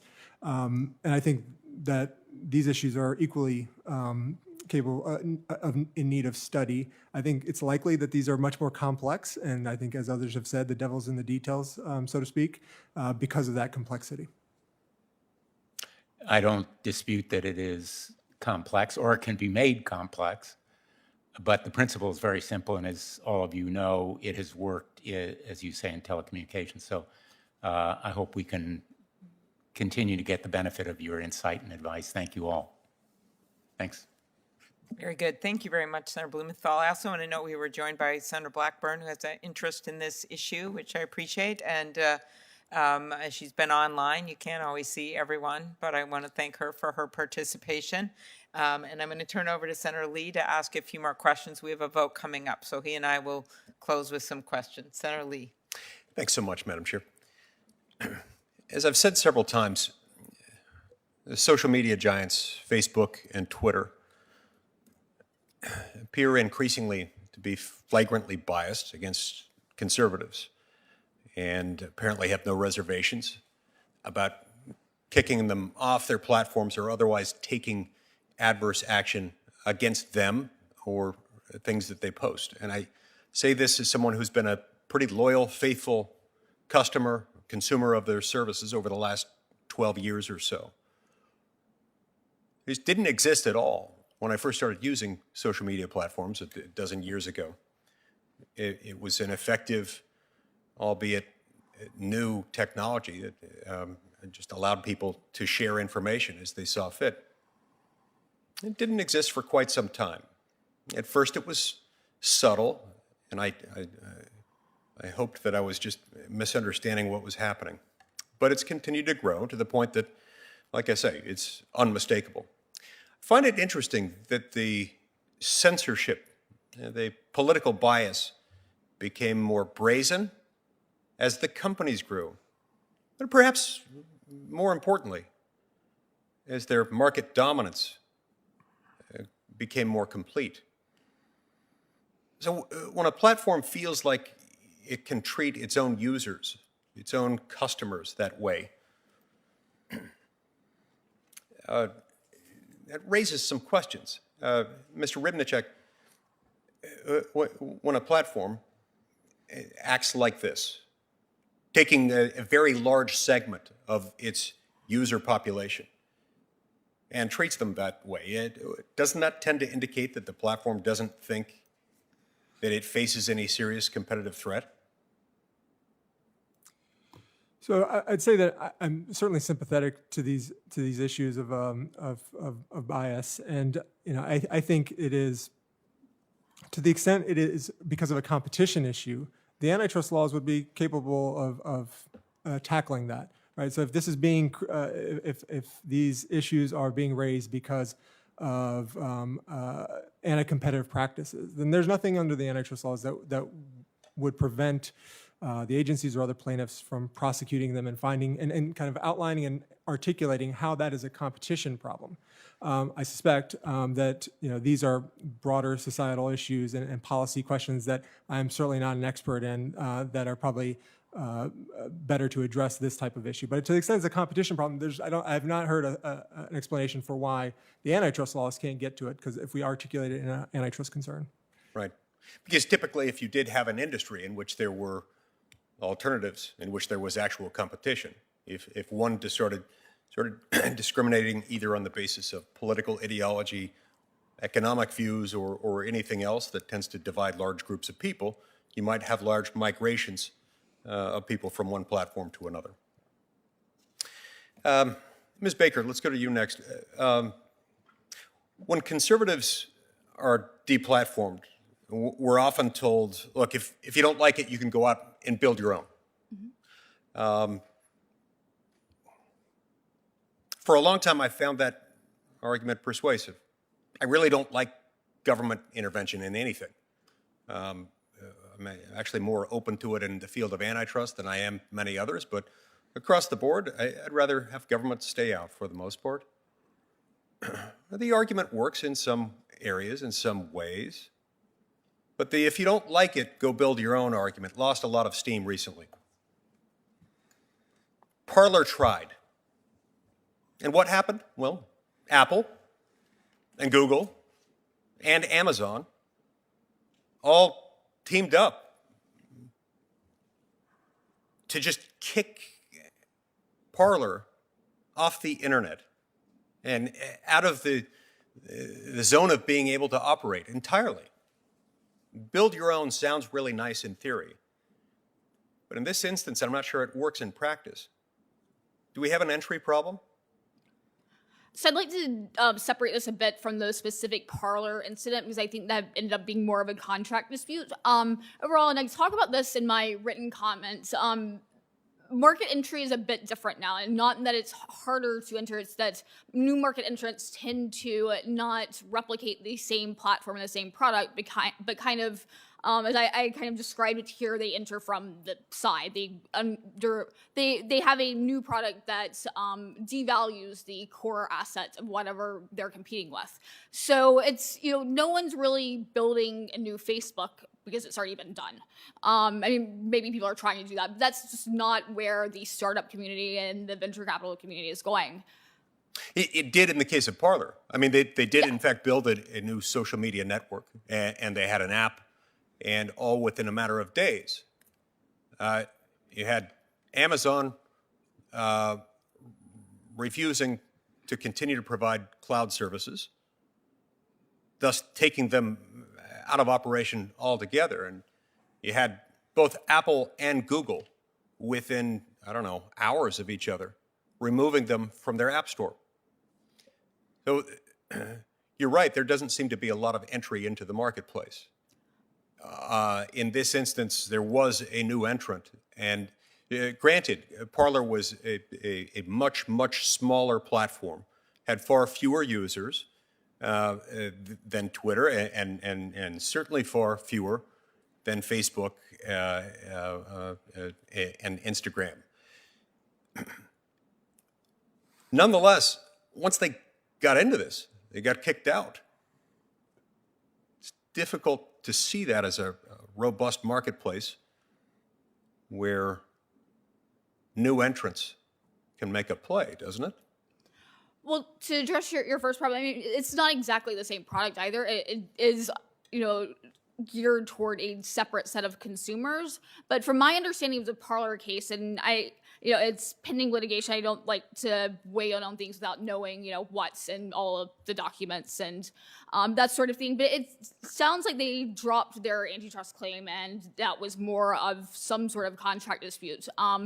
How you would resolve that problem, I think it would be really dangerous to tell companies that they have to provide a service. So I understand that it's a problem, but I see a huge risk of overcorrecting there. Mr. Rybnicek, we hear a lot of talk about increasing concentration within industries. That's not exactly the same thing as concentration in product markets. Is it? Can you explain the difference? Sure. So the initial studies that started this big debate were at the sector level. So combining used cars and boats, or fishing reels and groceries, products that I don't think anybody would consider substitutes. And that is where the essence of competition comes, between alternatives and substitutes. The more recent research, including research that just came out this year, shows that the the concentration at the product level in local markets is decreasing. And that is much more informative, if concentration is to be taken as informative, than thinking about sector level competition. Dr. Rose mentioned, and this is how often the debate goes, which is we start off by talking about aggregate data and national level data, and then people pick and choose more narrow markets to support a whole overhaul of the antitrust laws. Dr. Rose identified a few that we commonly hear, which is airlines and healthcare and others. And I would just point out that those are typically the ones that are the most heavily regulated by the government, are the ones where proponents of reform point to as concentrated. Those born in captivity rather than born in freedom. Thank you, Madam Chair. All right, very good. Thank you, Senator Lee. So my piece of this, I've tried to orderly go through this as much as we can at a hearing, but we started by talking about the concentration. I asked some questions which I think are really important for a bill that's bipartisan. I have with Senator Grassley on funding the agency, and there's some widespread interest in that from our witnesses. And then we talked about the exclusionary conduct and how much that is an issue right now, because you can change everything you want going forward, but if you don't look at some of the stuff that's already happened, just as they did with the AT&T breakup, you're not going to get very far. But I did want to talk about future mergers, as we see a bunch of small businesses have closed down. We've seen even the beginnings of attempts at mergers in things like food delivery, which would have cornered the market for one company. And I know one of those mergers where they backed down after a lot of pushback from many people. But I think we're going to see more and more of this. And I appreciated Senator Hawley's questions about when you have a company that is so dominant, why are you just automatically okaying purchases like we saw? And he asked this of Mr. Lynn. And one of the things I think would be helpful are some of the merger changes for the standards. I'm looking at you, Mr. Slover, that we put forward in our bill. In fact, shifting the burden to the company that is attempting to make the merger, and this wouldn't just be in tech, to create on them, if they're either really, really big, as he's pointed out, the merger is really big, or if they are over 50% market share and they're trying to purchase a small company that's right in their wheelhouse. And the standard that I've suggested is that you would have to shift the burden on those kinds of requests to the company to show that it does not produce an appreciable risk of reducing competition. Do you want to talk about that, Mr. Slover, as we look at going forward? Yes, thank you. So there's already a presumption in the law, the Philadelphia National Bank decision, and it's too often lost sight of. And I think one of the great strengths of the proposal that you've got is that you essentially revive the Philadelphia National Bank standard, and you provide some flesh on the bones and some guidance in particular situations. What does constitute enough concentration, enough power to raise concerns where that presumption ought to shift? And it's a shifting presumption. It's not a conclusive presumption. The parties are still able, as they were in the Philadelphia National Bank decision, to prove that their merger was not going to harm competition. But I think it's an appropriate thing to have a shift, and I like the way your bill does it. Okay, very good. And one thing we didn't cover, Mr. Lynn, unless I missed it when I was briefly out, is just how monopoly power can disproportionately hurt small businesses owned by African Americans, minorities, women. And I think part of it is kind of understandable. When you have groups that are coming in and are starting new businesses, they're gaining economic power, it makes it really hard for them to get in if there's just a monopoly that dominates. Do you want to briefly talk about that? We've been joined by Senator Blackburn, so I'm going to turn over to her to ask some questions. So, Mr. Lynn. No, and this is a fantastically important point. I mean, monopolization is and has always been a direct threat to both sort of racial and gender equity. In the case of, race, and what we see, monopolization results in, as you say, it becomes very difficult for small businesses, whoever owns them, to sort of get into the market and to stay in the market. But we also see all these problems on the consumer side, which is like we see health deserts, and who do the health deserts end up hurting for most? It tends to be people, often rural people, but very often people in minority communities. Food deserts, it's the same thing. We just actually saw with USDA, there's a very large sort of shift of money to make up to deal with black farmers who did not receive funding for, government support for many years that was equal to that of their white neighbors. And that was in large part often due to the power of monopoly corporations. So what we see is throughout our society, whether it's minority businesses or women-owned businesses, monopolization makes it much more difficult, and often the effects themselves fall much more sort of firmly upon the minority communities and upon women. Okay, very good. I'm going to turn over to Senator Blackburn for her questions. I also would note that Senator Cotton has also been joining us remotely, which we appreciate. I like to note that because you don't see everyone that is with us at the subcommittee. Senator Blackburn. Thank you, Madam Chairman. Mr. Lynn, I'm going to stay right with you and kind of on this same topic. I think everybody is concerned about Google and Facebook and their control over the news. And one of the things that, as we prepared for this hearing, and I thank you all for being here with us, we went through and looked at this issue, the market as a whole. It's not a right or a left issue. You have Huffington Post that lost 50 reporters last month, and then Bloomberg let 100 people go last month. But what we are seeing is across all the newsrooms, and I think there are 16,000 newsrooms in the country, and every one of these newsrooms have experienced the loss of reporters, which is the loss of journalism, which is the loss of the insight of the people into issues. That is being replaced.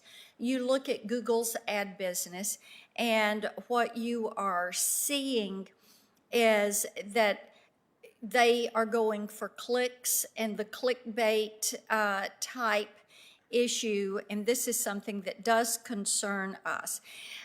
When you look at the connection between what they push forward as news and then, of course, the connection to their ad business. So I want to ask you about that. When you look at this connection along the lines of market dominance and the abuse of market dominance, then what is the direct harm to consumers when you connect the dots from the news agency through Google and Facebook that are now trying to be the dominant distributor of news back to the consumer and what they're able to hear?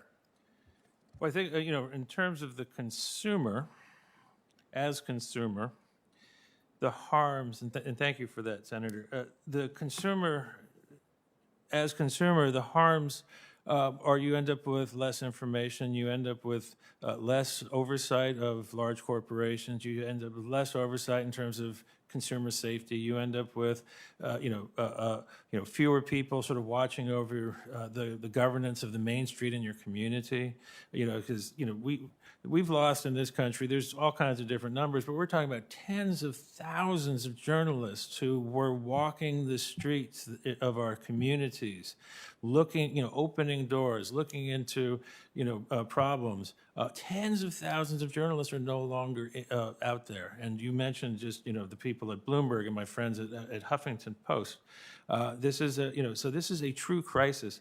But we should also understand that this is very much a crisis for citizens, consumers as citizens. I mean, the information that they are getting, it's being choke pointed through fewer and fewer outlets. And I think we have to understand that the advertising there's another side to this. It's not simply the starving of journalism. It's the replacement of journalism with a system of that is designed to provide people with misinformation, with propaganda. It's a system that is designed to manipulate people. Google, and especially Facebook, these are manipulation systems, manipulation machines. And Google and Facebook, they rent out their machines to whoever happens to come along to manipulate other people. That's, and what the result of having these manipulation machines, these Babel machines in the middle of our society is the incitement, enraging, sort of atomization of the citizenry.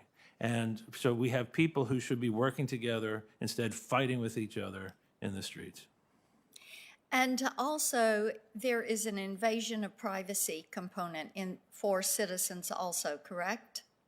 That is absolutely right. I mean, it's like, what is these manipulation machines, what they trade on, what they use is what they learn about you. I mean, they study every single move of you. At this point, they're studying the movement of your eyes. They're studying your voices. They're studying the movement of your hand on your phone. They're studying. They gather all this information and they use it to better manipulate you. So it's this invasion of privacy is in itself a bad, but it is used to manipulate you in ways that harm you as a citizen and harm the larger public and harm our democracy. It's all one problem, and the center of this is the fact that we've never applied anti-discrimination rules to Google, Facebook, and Amazon. And you mentioned the monopolistic conduct of Google with its ad business. Where do you see that running afoul of the Sherman Antitrust Act? Well, I think there's actually now we have a case in Texas, which is based in large part on sort of monopolization of advertising, I think we now have people who are acting on this belief. But in terms of, what we see really is we've seen a duopoly, a capture of control over advertising. Google and Facebook together, online advertising, you're talking, depends on whose numbers you're using, 60, 70, 80% of online advertising, 2 corporations. That's a monopoly problem by anybody's standards. Okay. Mr. Slover, I wanted to come to you. Facebook. Do you think they should be required through government action to compensate reporters and journalists for the news reporting that they work very hard to produce? And what other ways can the FTC and the state AGs find to rein in Facebook and the current lawsuits? How do those lawsuits signal to Mark Zuckerberg that his days of moving fast and breaking things are coming to an end? So I do think that's a big problem. I think that the journalists who create the news have a right to profit from it. And it's one thing to provide a link to the source. It's another thing to appropriate the source and to market it as your own and to use it for your own profitability at the expense of the publisher. I hope that that is something that the antitrust laws can reach into and correct. Thank you for that. And I have to tell you, sometimes I look at what you're talking about where they appropriate this as their own. And it is almost the same thing that we deal with China every day on. They steal our intellectual property, but do not compensate the innovators or the creators that have brought that forward. So thank you very much. Madam Chairman, thank you. Thank you for your thoughtful comments, Senator Blackburn. I think we've come to an end to the hearing, and I'll just note, starting with what Senator Blackburn was talking about, evening the playing field for our journalists. We have a bill that was just introduced. I hope she'll consider it that We've had Senator McConnell was on in the past and is supportive of, Senator Durbin, Senator Rand Paul is on there, and it is also a bill that Senator Kennedy and I really are devoted to getting done, given I wish we weren't there. I wish that we were doing something about monopolies, but this is going to allow our content providers to better negotiate with what are clearly monopolies. Then we have the bipartisan agreement generally about funding our agencies. By the way, we almost got the Klobuchar-Grassley proposal on at the end of last year in the budget, the bipartisan budget agreement. We just had some issues over with the House Republicans, but I think we can overcome those, and there was general agreement between both parties in the Senate on doing that, so that's a big priority of mine going forward. We have the exclusionary conduct with all kinds of ideas on that, including from Senator Hawley and others, and that's a piece of the bill that I just introduced, and we're going to look at breaking down some of the pieces of the bill and working with senators on those. And then we have the merger standards, which I just discussed with Mr. Slover. I actually think collecting data would be helpful as well at the FTC. As I said, they used to do that, and then we maybe would not have any disagreement on that. And I think it would better help our regulators to focus their resources on where we need to do it, so that, you know, we're not off on marijuana or things like that. Okay, that was maybe an unnecessary dig, but some of the things that had happened in the past. At the same time, one of the points that I wanted to make today was, you know, those lawsuits against Google and Facebook, that massive effort was done during a Republican administration. And now we have a Democratic administration that's carrying on the torch. That is how effective antitrust enforcement has been done in the past, because some of these cases, as we know, from AT&T or Microsoft, they're not just limited to one administration. So I want to thank all the career people that have been laboring in these efforts, and I thought this was a good initial discussion. I was asked by some reporters, well, are you going to focus on one thing like tech? And I said, although it's been discussed quite a bit, no, because this is a big problem, and we're going to go big to have a general discussion for our first hearing, and then we'll start breaking it down by different industries, but all focused on trying to get things done, which we will go back to as a touchstone at every single hearing. So I want to thank you all for joining us. Every one of you made contributions to this discussion, which I truly appreciate. And I loved, maybe I'll end with Mr. Lynn's words, this is the battle of a century, and it feels like every century we take on these laws in a big way, and this is our moment. I want to thank our staff and all of the other staffs that worked on this. It's incredibly complex, but it also can be a lot of fun. If you enjoy history and you enjoy complex matters, you found the place. So with that, we will leave the record open for 1 week. And I want to thank everyone for joining us and look forward to seeing you again. The hearing is adjourned.